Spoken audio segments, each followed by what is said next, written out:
Today I'm reviewing the DNA Alpha Pro. This silvery largish box here is a DAC, an amp and a preamp, and you might just want to fork out the dollars to get one. Let's talk about why. Let's get it.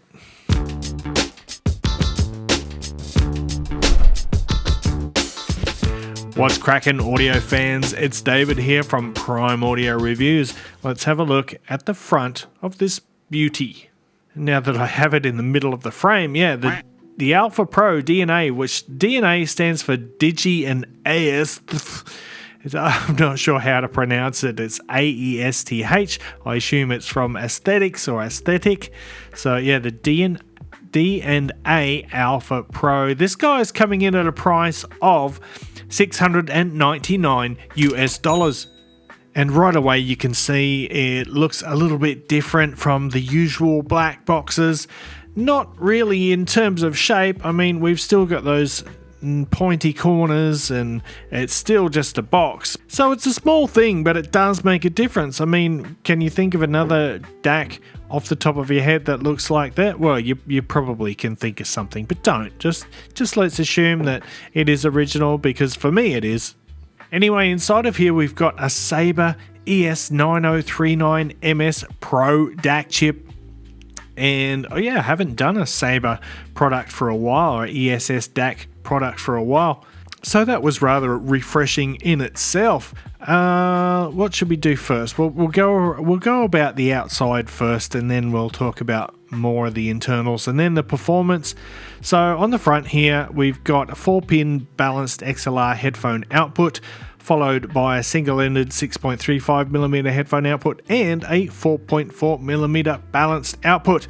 Then you've got your power button and a gain switch to switch between, gain button to switch between the 3 gain modes.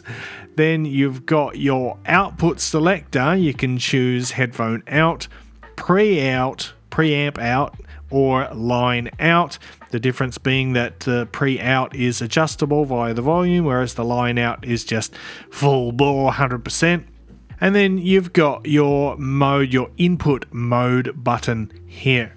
And around on the back panel, you can see there is a fairly rich selection of in and output options, starting over here with the balanced XLR outputs, and then you've got a RCA line out, and surprisingly an analog line in. And this is interesting because it means you can use this with like an old CD player or even a turntable.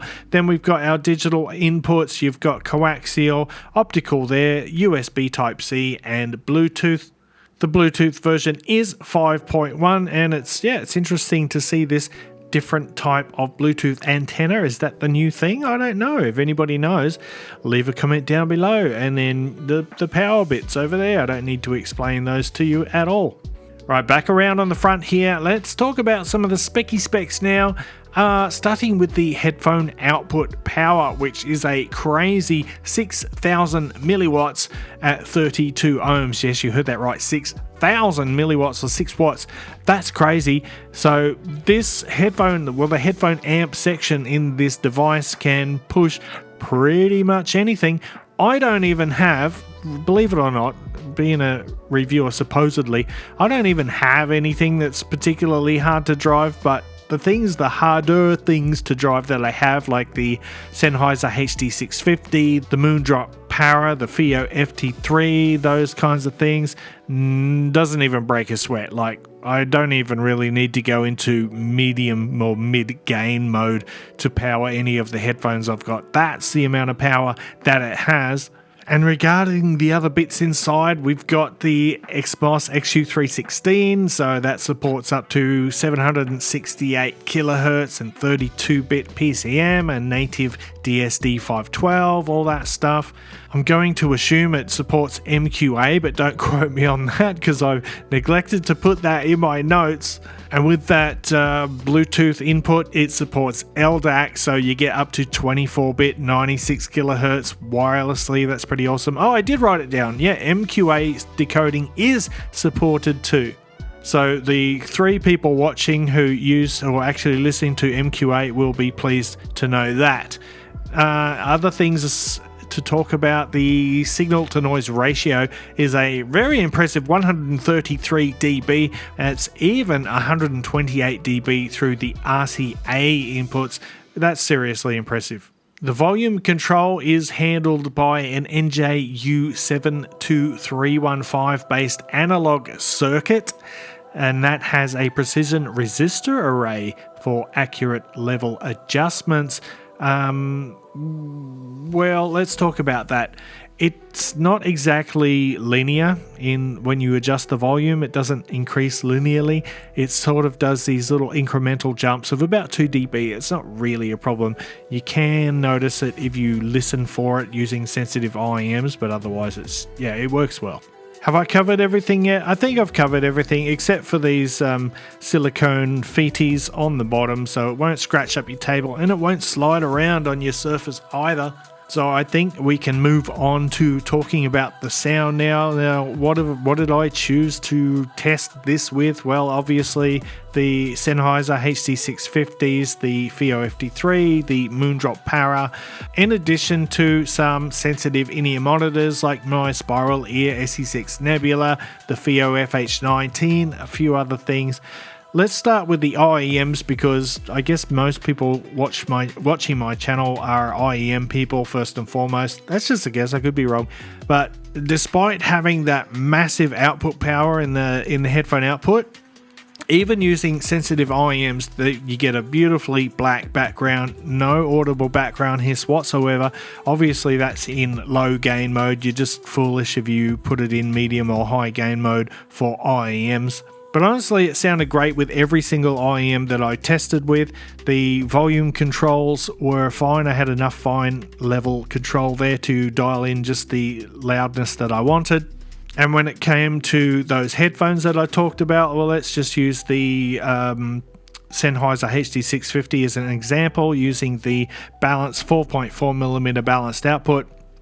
I didn't even really, I do switch it into mid-gain for my Sennies, just because psychologically I don't like putting the volume up over halfway. I don't know why, don't ask me why, but anyway, more than enough power, heaps of headroom to drive the Sennheisers and the other headphones that I mentioned. Great dynamics, a nice transparent sound signature, but not completely neutral. It doesn't sound quite as dry perhaps as some of those recent SMSL DACs. It does have a little bit of extra body and character to it, and that's nice. It helps you connect with the music. I don't detect any of that infamous saber glare with this one. I don't hear that in it whatsoever. And DACs are always a little bit hard to describe when it comes to sound, but this just sounds fantastic. You can get an idea of that by the numbers. The signal to noise ratio, the dynamic range is just outstanding, like really, really good. And I think that translates into the sound because you get that pure black background, which facilitates really good imaging and precise imaging, precise placement of elements within the soundstage. So I've been using this a heap for online gaming. It's done really well. I can hear exactly where things are going on in the game. And of course for music, it's just fantastic. Nice full-bodied bass, great treble extension as well, nice detail retrieval. I don't really have a single complaint when it comes to the audio quality of this device. That, in my opinion, is, apart from the original design and everything, that's all pretty relevant, but the sound alone that this thing produces kind of justifies its hefty price tag because, believe me, it does sound fantastic. Now, I'm going to plug it in because I want to say or talk about one thing that I think might disturb some people, and that is the lighting effects on the unit. They probably don't look that bright under the camera, but believe me, they are reasonably bright. There's no way to adjust the brightness, and there is no way to completely turn off all the LEDs either. There is a mode there which turns off the LED ring around the volume knob and these indicators here, but your function buttons are still lit up, and this other power LED here is always on as well. Then you've got this mode here, which is just everything on, And then there is a responsive mode, and if I play back some music, you can see it dancing along with in sync with the music there. That's pretty cool. And then there is a breathing mode as well. And yeah, some people might dig that. Personally, I don't mind the responsive mode. I like that. I kind of find that a bit fun. But for most of the time, I prefer the minimum light setup. One thing that is really cool, check out the LED ring around the volume. When you adjust the volume, it kind of moves up and down with the level. I like that. That's very clever.